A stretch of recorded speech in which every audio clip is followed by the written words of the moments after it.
আমার সকাল রাতে 4-5 বার বমি হয়ে গেছে। মাছের এইসব দেখার জন্য আমার চশমা বলেছে ডাক্তার পড়তে, আমাকে চোখ দেখানো হয়েছে। আমার শরীর খারাপ আর কি বলবো, যদি ব্রাউন বেড পাওয়া যায়নি তাই জন্য এই বেড নিয়ে এসে। যাই হোক, এই যে চিজ দিয়েছি, ওটা স্যান্ডউইচ রেডি।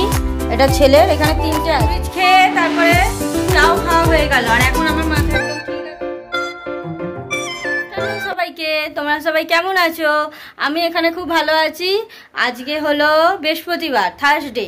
তো চলো ভিডিওটা লেটেই স্টার্ট করেছি। এই যে আমার পুজো টুজো হয়ে গেছে, রান্নাও দেওয়া হয়ে গেছে, ঘরের সমস্ত যা কাজ থাকে হয়ে গেছে। বলছি কেন, কালকে তোমাদের বলছিলাম না যে আমার রাতের দিকে যে মাথা যন্ত্রণা করছে। আমার সকাল রাতে 4-5 বার বমি হয়ে গেছে। মাছের ঝোল ভাত খেলাম, 4-5 বার বমি হয়ে গেল। তারপরে সকালে মানে রাত থেকে আমার মাথা না পুরো ফেটে যাচ্ছে, এত ব্যথা। আমি সকালে উঠতেও পারছি না, মানে এত ব্যথা করছে, ঘুম থেকে উঠতে পারছি না। তারপরে কি করলাম, আমার হাজবেন্ডকে বললাম তুমি ওকে আজকে রেডি করিয়ে ওকে স্কুলে নিয়ে যাও। তো ওকে দুধ ফুধ গরম করে ওকে খাওয়ালো, রেডি করলো, ওকে গিয়ে স্কুলে নিয়ে গেল। তারপরে আমি উঠলাম, ভাবলাম না উঠি এবার, কারণ কি শুয়ে থাকলে যে কিছু বেশি শরীরটা খারাপ লাগে। তো আমি উঠলাম, উঠে আমার হাজব্যান্ড বলছিল মাকে বলে দিচ্ছি, মানে আমার শাশুড়িকে বলে দিচ্ছি রান্না করার জন্য। আমি বললাম না, আমি করে নেবো, যাও করে রান্না, কারণ কি শুয়ে থাকার ছিল, একটু উঠে রান্না বান্না হালকাই হোক করে নেবো। তো আমি আজকে তাই জন্য হালকার মধ্যে এখন রান্না করেছি, ডাল ভাত, আলু সেদ্ধ আর মাছ ভাজা, ব্যাস আর কিছু করিনি। হ্যাঁ, আমার শাশুড়ি কি একটা খাবার এনেছে, দেখছি, দাঁড়াও, আমি এখনও দেখিনি, আমি পুজো করছিলাম। তো আমার ঘরের সমস্ত কাজ করে আমি একটু রেস্ট নিয়ে, মানে ঘরের কাজগুলো করে রান্না করে একটু বসলাম 10-15 মিনিট, তারপরে পুজোটা সেরে নিলাম। আর আজকে আমি আনতেও ওই জন্য যাইনি, আমি ভাবলাম না রোদ আছে বাইরে অনেক, তাই ভাবলাম রোদে আমি বেরোবো না। আবার মানে হালকা হয়েছে এখন মাথাটা, তাই ভাবলাম আবার যদি রোদে বেরোই বেশি বেড়ে যায়। তো দাঁড়াও তোমাদের রান্নাগুলো দেখাই। এই যে রান্না, এই যে ভাত, এটা আছে মাছ ভাজা। মাছ ভাজা বেশি ছিল, আমার হাজবেন্ড টিফিন করেছে। আর এটা হলো ডাল, এটা আলু সেদ্ধ আছে। আর এইটা নিয়ে এসে শাশুড়ি পুঁই শাক আলু দিয়ে মাছের মাথা দিয়ে, পুঁই শাক আলু মাছের মাথা দিয়ে, পুঁই শাক আলু মাছের মাথা দিয়ে বানিয়েছে। বানিয়ে শাশুড়িদের রেখেছে, আর আমার যা থাকে ওপরে ওদেরও দিয়েছে, আর আমাকেও দিয়েছে। বেশি করেই বানিয়েছে, কারণ কি এইগুলো আমি না সেরকম একটা বানাই না, শাক ফাকগুলো বেশিরভাগ আমার শাশুড়িরাই বানায়, তো বানিয়ে আমাকে পাঠায়। তো ওইটা দিয়েছে, ওইগুলিয়েই তো হয়ে যাবে, ঠিকই আছে। এমনি তো ডাল ভাত জোগাড় আমি করেইছিলাম, আর শাকও হয়ে গেল, অনেকই খাবার হয়ে গেল। তো ওটাই খাবো, খেতে তো ইচ্ছা করছে না। আমি কিছু টিফিনও খাইনি, আমার কিছু ভালোই লাগছে না, মানে ওই জুস রাখা থাকে, শুধু একটু জুস খেয়েছি। মাথাটা না মানে এত এরকম মাথা আমার আগে কোনোদিন ব্যথা হয়নি। আমার বৃষ্টির জলটা মানে এত পরিমাণ পড়ে গেছে, আমার ঠান্ডা লেগে গেছে। ভাগ্য ভালো মাথাটা নয় কমে যাবে, বিকাল হোক যাই হোক, জ্বর টর হয়নি। জ্বর হলে তো এখন সব ভাইরাল ফিভার টিভার হচ্ছে, ওগুলো হয়নি, সেটাই খুব ভালো কথা। তখন আমি বসে আছি, পুজোটা হয়ে গেছে, আমি এখন বসে আছি, ও কখন আসবে, ওকে এবার ফ্রেশ করব, তারপরে খাওয়া হবে আমাদের। এই যে ফ্রেশ হয়ে গেছে এসে। আজকে জানো আমি যেহেতু উঠতে পারিনি, বললাম না, পাপা রেডি করেছে, পাপার হাতে হাতে নিজে সব করেছে, নিজে একা ব্রাশ করেছে, নিজে একা স্কুল ড্রেস ফ্রেস বার করেছে, পাপাকে বলেছে এটা এখানে ওটা ওখানে। আর যখন আমি রেডি করি তখন কিচ্ছু করেন না, বসে বসে শুধু ঘুমের মধ্যে ঝিমায়। হ্যাঁ, বদমাইশ। আর তোমরা ভাবতে পারো আমি আমার চশমা আছে, আমি চশমা পরে কখনো ভিডিও করিনি, কিন্তু মাথাটা যেহেতু আবার যন্ত্রণা করা শুরু করেছে, চশমাটা আমাকে পরতেই হলো। আমার মোবাইল টিভি এইসব দেখার জন্য আমার চশমা বলেছে ডাক্তার পড়তে, আমাকে চোখ দেখানো হয়েছিল আমার এই মাথা যন্ত্রণার জন্যই। আগে আমার কি হতো না, ডেলি মাথা যন্ত্রণা করতো, তো ওই মাথা যন্ত্রণার জন্যই আমার চোখ দেখানো হয়েছিল। তো তখনই আমাকে চশমা দিয়েছিল, আমি বদমাইশি করে পরিনি, এটা আমার বদমাইশি। কিরকম লাগে না আমাকে চশমা পরলে? হ্যাঁ, পুরো আমার দাদের মতন লাগে। ওই কারণেই আমি চশমা পরতাম না।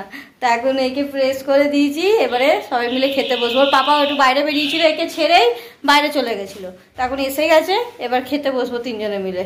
খাবার রেডি আছে, তো দেখালাম আমি তোমাদের, খাবার রেডি আছে, এবারে 3 জনে মিলে খেয়ে নেবো। খেয়ে নিয়ে একটু বসবো। আর এর পড়াগুলো কী করালো ওটা দেবো, ওটা তো রোজকার পড়া তো আমাকে দেখতেই হবে, না হলে তো হবে না। মানে আমি যখন করি না কিন্তু নিজে একা একা ঠিক করে না, কিন্তু কি জানি কেন আমি করলেই বদমাইশিটা করে। এবার আমিও ছেড়ে দেবো, তা না, এবার নিজে নিজে করবি সব কিছু। ইভিনিং সবাইকে। দুপুরে ভালো করে সেরকম একটা ঘুমোয়নি, মাথা আমার যন্ত্রণা কিছুতেই কমছে না, জানি না মাথায় কি হয়েছে। আমি আবার দুপুরে মাথা যন্ত্রণার ওষুধ খেলাম, কি বলবে, আর মাথা কমছে না। যাই হোক, এই যে সন্ধ্যে দেওয়া হয়ে গেছে, তো এখন বানাবো আমি, এই স্যার এসে বাবুকে পড়াতে, ওই ড্রয়িং করাতে, ওই যে ওর স্যার এসে গেছে, ও ড্রয়িং করতে বসে গেছে। ও দুপুরে ঘুমোয়নি, ও ড্রয়িং প্র্যাকটিস করছিল। আর আমি স্যারের জন্য এই যে চা বানাবো, দুধ বের করেছি। আর আমাদের জন্য একটু আজকে আমি স্যান্ডউইচ বানাবো। অনেকদিন স্যান্ডউইচ খাইনি, একটু স্যান্ডউইচ খাই। কি করব, সেই মাথা যন্ত্রণা নিয়ে শুয়ে থাকলে ভালোই লাগে না আমার, ভাল লাগে না। বললাম না আমার শুয়ে থাকতে, বারণ করছে। আমি বললাম না, আমি বানাবো স্যান্ডউইচ বানাবো, আমি উঠি। কেন কি আমি আরোই বানাতে এলাম বিকালে, এখন রাতে আমার রান্না নেই। কেন রান্না নেই, কেন কি সকালে ওই যে তোমাদের দেখালাম না, পুঁই শাক মাথা দিয়ে বানিয়ে পাঠিয়েছে আমার শাশুড়ি, ওটা দিয়েই আমরা সবাই ভাত খেয়েছি। আর সেই আমার যে রান্না, মাছ ভাজা, ডাল আর চোখাটা পড়ে আছে, আমরা কেউ খাইনি। তো ওই জন্য ওটাই রাতে হবে, শুধু একটু ভাত করব। তাই জন্য ভাবলাম সেই তো রাতে রান্না নেই, তাহলে একটু স্যান্ডউইচ বানাই। একটু চিজ আনতে গেছে এখন, চিজ দিয়ে ডিম সেদ্ধ দিয়ে, তারপর টমেটো, শসা, পেঁয়াজ দিয়ে একটু স্যান্ডউইচ বানাবো। আর শরীর খারাপ বলে তোমাদের ভালোও লাগছে না। একবার বলছি পেট ব্যথা, একবার বলছি এই হয়েছে, একবার বলছি বমি হচ্ছে। এখন মাথা যন্ত্রণা, শুধু আমার ব্লগে তোমরা শুনতে পাচ্ছ আমার শরীর খারাপ আর কি বলবো। যদি কমছে না তো আমি বা কি করবো, আমিও পারছি না, সত্যি বলছি। একবার পেট ব্যথা, একবার বমি। আমি ডক্টর দেখাচ্ছি, এই নয় যে ডক্টর দেখাচ্ছি না, কিন্তু এই শুধু একবার পেট ব্যথা নিয়ে, একবার বমি নিয়ে কতবার আমি ডক্টরের কাছে যাবো, তাই না? কি যে আমার মাথায় এত জল পড়ে, এত কি ঠান্ডা লেগে এত মাথা যন্ত্রণা করে বলে তো আমি জানি না, যে ঠান্ডা লাগলে শুধু মাথাই যন্ত্রণা করে, আর কিছু হয় না। সর্দি ফর্দি আমার জ্বর কিছুই নেই, শুধু মাথা যন্ত্রণা করছে। যাই হোক, এখন চাটা বানিয়ে স্যারকে দিই, আর আমাদের জন্য স্যান্ডউইচ বানাই। বানাতে ওর ততক্ষণ ড্রয়িং হয়েও যাবে। ভাবলাম তোমাদের হালকা করে স্যান্ডউইচ বানানোটা দেখিয়ে দিই, দাঁড়াও। দেখো প্রথমে দিয়েছি চিজ, ব্রাউন ব্রেড পাওয়া যায়নি, তাই জন্য এই ব্রেড নিয়ে এসছে। যাই হোক, এই যে চিজ দিয়েছি, পেঁয়াজ দিয়েছি, টমেটো দিয়েছি, ডিম সেদ্ধ দিয়েছি। আর আমার শসাটা শেষ হয়ে গেছে। আর মশলা কি কি দিয়েছি দেখো, এই যে চাট মশলা, এটা হচ্ছে গোলমরিচ গুঁড়ো, আর এটা সেই যে হোমমেড মশলা থাকে না, ওটা দিয়েছি। আর আমার এই লেখা থাকে, এটাকে কি বলে, অরিগ্যানো আর চিলি ফ্লেক্স। অরিগ্যানোটা দিয়েছি, চিলি ফ্লেক্সটা দিইনি, যেহেতু ঝাল খাই না।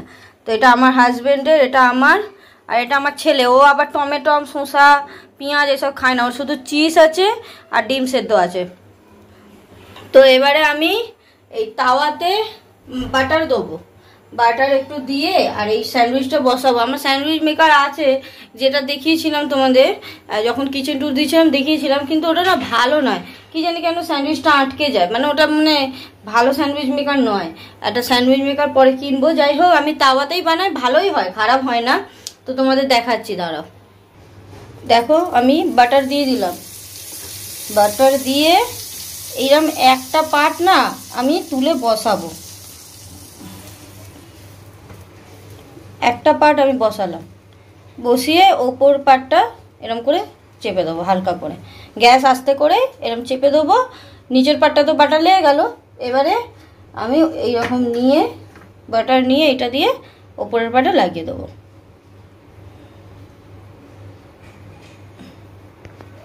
ওপরের পার্টে বাটার লাগিয়ে দিয়েছি।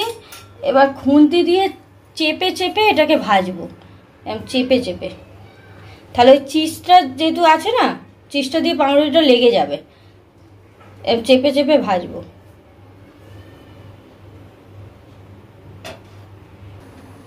দেখো একটা পার্ট আমার ভাজা হয়ে গেছে। এবারে আমি এই দুটোকে চেপে আস্তে করে উল্টাবো, যাতে বেরিয়ে না যায়। দেখলে উল্টে গেছে, কিচ্ছু বেরোয়নি। দাঁড়াও, সামনে নিয়ে দেখাচ্ছি। এই দেখো, এরকম করে আমি সব কটা করে নেবো। আমার সব কটা স্যান্ডউইচ রেডি। এটা ছেলের, এখানে তিনটে আছে, তিনটে একসাথে করেছি। আর এইটা আমাদের, দুটো দুটো করে, মানে দুটো দুটো করে চারটে স্যান্ডউইচ একদম রেডি। ঘরের একদম সুস্বাদু খাবার, খুব সুন্দর লাগে গো স্যান্ডউইচটা খেতে, আমার খুব ভালো লাগে, ইজিলি হয়েও যায়, এমন কিছু হ্যাপাও নেই এমন একটা। তো এটাকে এখন খেয়ে নিই, গরম গরম আছে, ওদের দিয়ে দিই। ছেলের স্যার চলে গেছে, ওর খুব খিদে পেয়েছে, আমাকে এসে বলছে আমার খিদে পেয়েছে, খাবার দাও। আমি দাঁড়া, আমি বানাচ্ছি তো, বানিয়ে দিচ্ছি। বললাম আমি শুয়েছিলাম তো, ওই জন্য দেরি হয়ে গেছে, দাঁড়া দিচ্ছি। তখন ওদের দিয়ে দিই, ওরা খেয়ে নিক। স্যান্ডউইচ খেয়ে তারপরে চাও খাওয়া হয়ে গেল, আর এখন আমার মাথা একদম ঠিক আছে, কমে গেছে। আমি বললাম না উঠে কাজ করলেই আমি ঠিক থাকবো। আর এই চশমাটা পরতে দেখছি আমি এখন ঠিক আছি, তো চশমাটা আমি এবার সবসময় পরে থাকবো। তো আমি তার মধ্যে একটা রান্নাও করে নিয়েছি। সকালে সব খাবার রয়েছে, কিন্তু একটা মাথা ছিল, একটা একদম ছোট্ট থেকে মাথা ছিল, ওটাকে একটু পেঁয়াজ টমেটম দিয়ে ঝাল করে নিয়েছি। আর এই যে গরম গরম ভাতও করে নিয়েছি। আর তো বাকি সব রয়েছে, ডাল, আলু সেদ্ধ, তারপর মাছ ভাজা, কিছুই খাওয়া হয়নি দুপুরে। মানে আমার রান্নায় হাতই দেওয়া হয়নি, শুধু ভাতই হাত দেওয়া হয়েছে। সব ওই শাক দিয়েই খাওয়া হয়েছে। শাকটা খুব সুন্দর হয়েছিল। যদি কোনোদিন মাকে জিজ্ঞাসা করবো, মানে মা যদি কোনোদিন বানায় ওখানে গিয়ে, আসলে মা ওখানে রান্না করে, তো ওখানে যেতে যেতেই আমার এদিকে ঘরের কাজ আছে, আমি যে গিয়ে রান্না দেখাবো আমাদেরকে হয়ই না। মানে আমি ওখানে যাবো, তারপর তো দেখাতে হবে না আমাকে। তো যাই হোক, শাকটা খুব ভালো হয়েছিল, ওটা দিয়ে আমরা খাওয়া হয়ে গেছিলো বলে আমার সব পড়ে আছে, ওগুলো হয়ে গেল। আর এই মাথাটাও একটুখানি খাবো, আর বাকিটা যা হোক করে টুকটাক খাবো। আমার সেরকম একটা মাথা খেতে পছন্দ হয় না। আমি হ্যাঁ, ডাল দিয়ে যে মুগের ডাল দিয়ে মাছের মাথা হয় ওটা আমি ভালো লাগে। তো ওইটা দিয়ে একটু একটু ওর পাপা খাবে আর ছেলে খাবে, আমি একটুখানি খাবো, খেয়ে বাদ বাকিটা কুকুরকে দিয়ে দেবো। ওদের জন্য খাবার করে, ওদের জন্য আলাদা করে, ওটা তো দেখালেমই না। হচ্ছে ওদের জন্য ভাত করেছি, এটা ওদের একটু ভাত গলা গলা টাইপের, ওটা আমার ভাত, আমাদের ভাত, আর এটা ওদের জন্য ভাত বানিয়েছি। কেন কি কালকে হবে চিকেন, তো চিকেনের তো ভাত দিতে হবে দুবেলা। এই দেখো আমি কালকে চিকেনের জন্য অনেকটা রসুন আদা ছিল, আরও একটু রসুন আদা আমি ছাড়িয়ে নিয়েছি। দেখো আমি এখন বসে বসে রসুন আদাই ছাড়াচ্ছিলাম। মানে রান্না তো সেরকম একটা করলাম না, মাছের মাথা তো করতে বেশিক্ষণ লাগলো না। আর ও তো আন্টি আসলো, আন্টির কাছে পড়তে বসে গেল, ও পড়তে চলে গেল। তো আমিও চা নিলাম, মানে গ্রিন টি নিলাম। গ্রিন টি নিয়ে বসে বসে কী করবো, তো আমি কালকের জন্য রসুন আদাটা ছাড়িয়ে রেখে দিলাম, তাহলে রান্নাটা তাড়াতাড়ি হয়ে যাবে। আর চিকেনও এনে দিয়েছে, এবেলাই এনে রেখে দিয়েছে। আমি বলেছি এবেলাই এনে রেখে দাও, কারণ কি ও কারখানায় মানে কাজে যাবে, কখন চিকেন আনবে, রান্নার দেরি হয়ে যাবে, তো ওকে আনতেও যাবার থাকে। তো ওই জন্য আমি বললাম এখনই এনে দাও, আমি ঠিক টাইম বুঝে চিকেনটা বসিয়ে দেবো। তাই রসুন আদাও ছাড়িয়ে নিয়েছি, আর পেঁয়াজটা ছাড়াইনি, রসুন আদা ছাড়িয়ে নিয়েছি। পেঁয়াজটা ছাড়িয়ে, পেঁয়াজ তো ওই যে আছে না, ওটা কী বলে, চপার, ওতে কেটে নেবো, হয়ে যাবে। আর ওরও পড়া হয়ে গেছে, এই যে দেখছি কী করছে। কি করছিস? বই গোছাচ্ছি। বই গোছাচ্ছে, গোছা হাঁপিয়ে গেছে বই গোছ না। আমি হেল্প করবো না, তুই নিজেরটা নিজেই করবি, যথেষ্ট বড় হয়ে যাচ্ছিস, তাই না? ও নিজেরটা নিজে করবো, ওটাই ঠিক না? তা আমার এখন একদম ফিট আছি, আমার মাথা বলতে গেলে একদমই কমে গেছে, হালকা একদম আছে, কিন্তু একদম মানে 90% কমে গেছে, 10% মতন আছে। ওর আবার আশা করছি রাতে শুলে ভালো করে টেনে ঘুম দিলে ঠিক হয়ে যাবে। তো আজকে ভিডিওটা বাস এটুখানি। যদি তোমাদের ভালো লাগে সাবস্ক্রাইব করে, লাইক করে আমার পাশে থেকো। টাটা, আবার নেক্সট ভিডিওতে দেখা হবে। ভুলে গেছি আমি ডায়লগটা ভুলে গেছিল। Tata, good night.